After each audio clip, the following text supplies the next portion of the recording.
This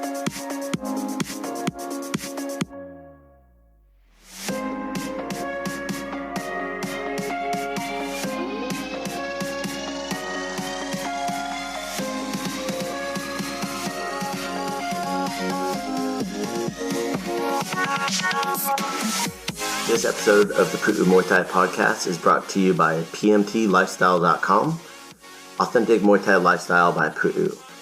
Definitely go check out the website at pmtlifestyle.com for some awesome lifestyle merchandise. That's for those of you out there either involved in Muay Thai, looking at getting involved in Muay Thai, and embrace a healthier lifestyle to live the life of a Nak Muay. Go check it out. Hello and welcome to this episode of the Pu'u Muay Thai podcast. Today is November 8th, 2023.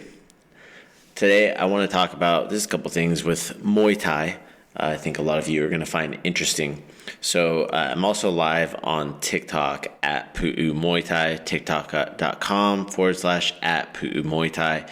And we're also on Instagram at Pu'u Muay Thai. Please go follow. There's a lot of people that find us through the podcast, so I want to give a shout out to you and all of our podcast listeners of Pu'u Muay Thai. Stoked to have some followers international, right? Got a lot of you in Australia. Shout out to the legends out there in Australia that always come through and dig our content and always give lots of love. So shout out to everybody in Australia. And as always, if you have questions or comments, anything you want to talk about, or you want to give a shout out to your coach, your training partner, and have it embodied here on the Pu'u Muay Thai podcast, go check out our website, podcast.puumuaythai.com. The link is in the show notes. If you're watching this on YouTube, it's down below as well. All right. So with that said, I want to talk about how I fought on the first ever WBC Muay Thai Diamond Belt undercard. It was Saenchai versus Kevin Ross. So for me, I just moved back to Ventura, California. My mom had thyroid cancer. I was living down in LA training with my Thai instructor at the time, selling my blood for Muay Thai. We've talked about this a few times on the podcast too. But moved back. I was training when I could with who I could at the time. It was my original coach, Fred. You know, he was kind of hit or miss at that time in that moment in his life. And I would ride my bike probably like 8 miles, 10 miles to go to the gym through like sketchy roads. There's no bike lanes or anything like that to go train. And then I was also taking the Metrolink train from Ventura down to North Hollywood to go stay with my friend Brian and get the training I could. I was actually supposed to have a fight. It was at the Lotus Festival at Echo Park. And my opponent pulled out, we weighed in, I came back later. They didn't want to fight. So didn't end up getting a fight, went through this whole mess, cornermen, everything coming down from Ventura. But it ended up being a good thing because I got the call from the promoter, who is also my trainer, to be able to fight, to be one of 2 amateur fights on the undercard for Saenchai versus Kevin Ross for the first ever WBC Muay Thai Diamond Belt. Okay, this was a crazy, crazy event. To think about this moment, it's actually a moment in history, in Muay Thai history now. Kevin Ross actually even wrote a book about it. And we actually have this book on display. It's signed by Kevin Ross at the Pu'u Muay Thai Academy in Ventura, along with the shorts that Saenchai fought Kevin Ross in for that fight as well. So it's a little piece of Americana Muay Thai history, right?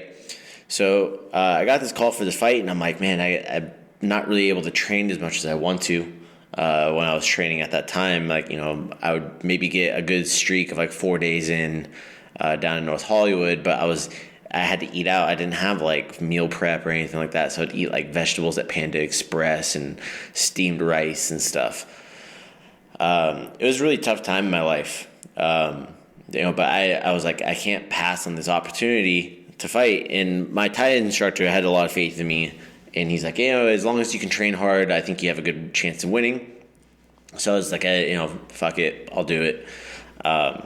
But, it became very apparent that I wasn't going to be able to train as much as I needed to for this camp. I committed to it, so I stuck to it.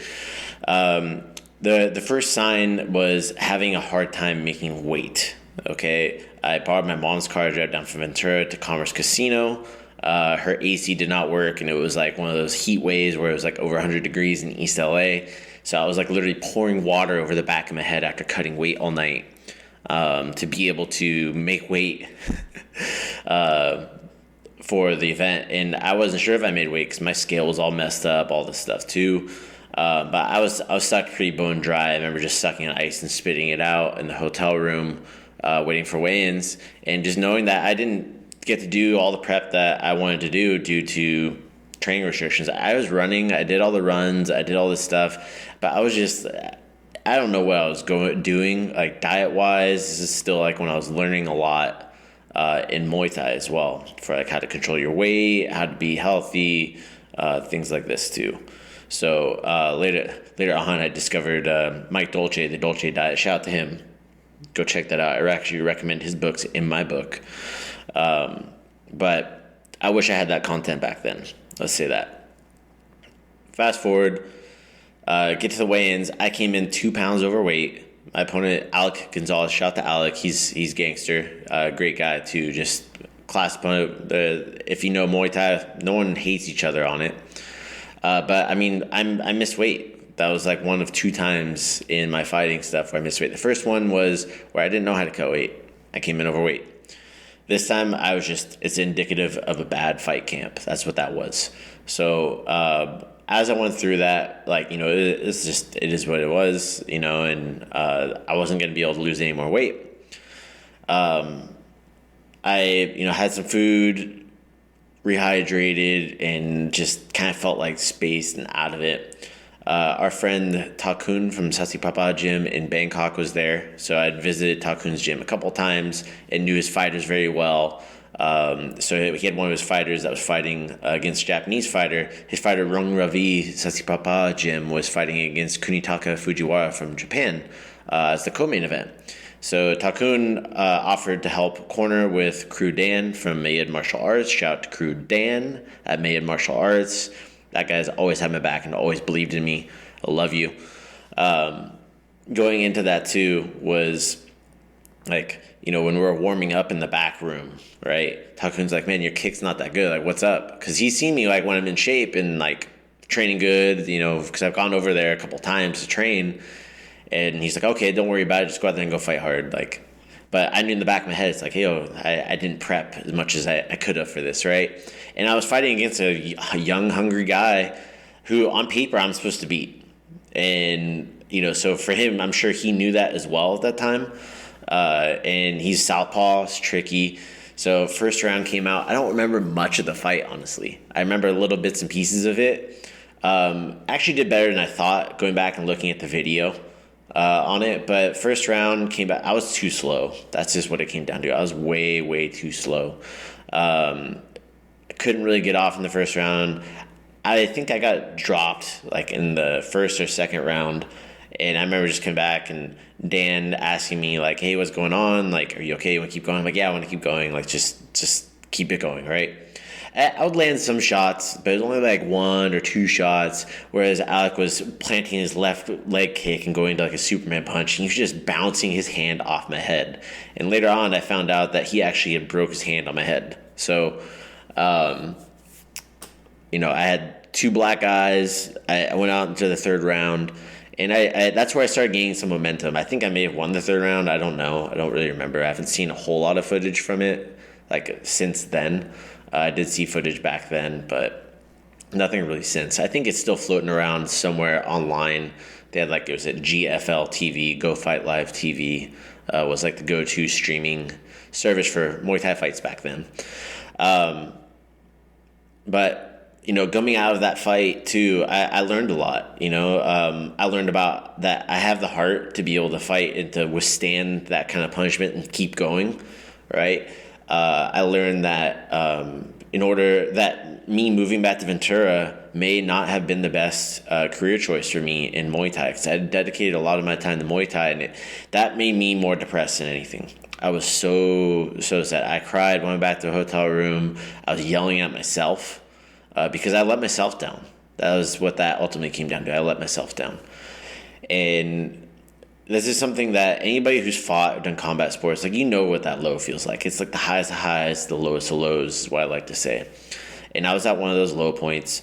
I had to pull it together because we were going out to go grab dinner at Thai Plaza with Sanchai and the fighters that were fought on the event from Japan and everything like that too. And I remember, hanging out with my team and just feeling good, because they supported me regardless. I still, in the back of my head, felt really, really down about that whole experience. Because it was like, man, I fucked up by moving back to Ventura. Like, things are just now starting to kick off for me. Fighting on an undercard for this, historical event in Muay Thai. And I was being told it's historical. I knew it was, and it's just been reaffirmed with time that it has been too. So, and for those of you that are over here on TikTok as well, I'll get to these questions. Just stick around just a little bit. So I hung out, went to the Thai Plaza with our team. And like I said, I felt really down on myself. I got to hang out with Crew Dan, Takun, got some food. And there's some other behind the scenes stuff that I'm not going to really share because it's not my place to tell it. But I would like to have the promoters from that event, Knockweed and Robin Hart, on separately. And I believe I can get Robin on here too. If you're listening, shout out to you. Thanks for everything that you've done for Muay Thai. And for me too. Going into that with Sanchai, Sanchai GOAT, right? For me, I was totally starstruck hanging out with Sanchai. He told me, hey, don't worry about it. Next time you'll win for sure. Keep training.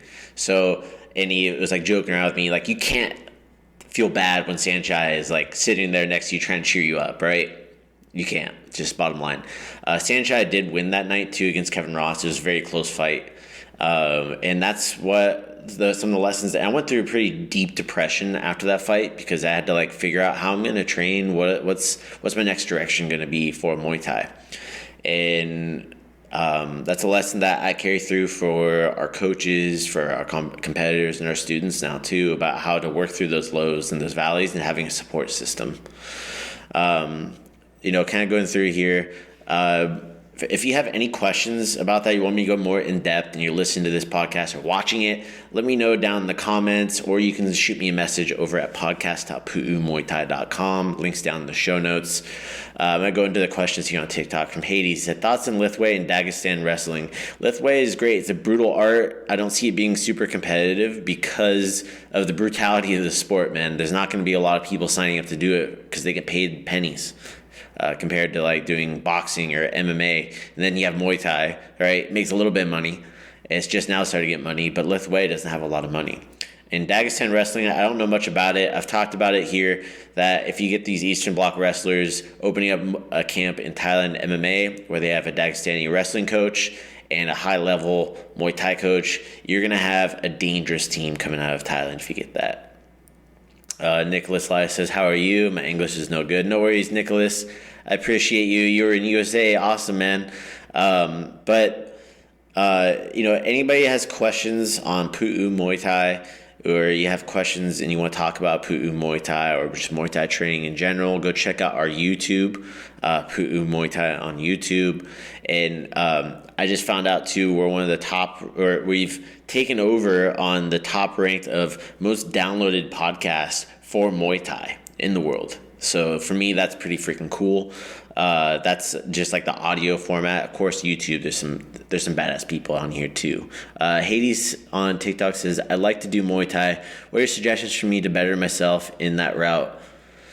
So Hades, for being a beginner in Muay Thai, go check out some of our content. I have a ton of stuff. At our academy, we like to say we specialize in beginners. So I have a ton of beginner-friendly content on our TikTok, as well as on our YouTube channel and our Instagram and stuff like that as well. There's tons of stuff. I just gave out a whole portion of my book. If you're listening to the podcast, go back. A few weeks ago, I started leaking out my book I published in 2020 called Preparing for Your First Muay Thai Fight. I called it that because no one wrote a book. It's the first ever book about preparing for your first Muay Thai fight, or preparing for a Muay Thai fight. It's not just general training book.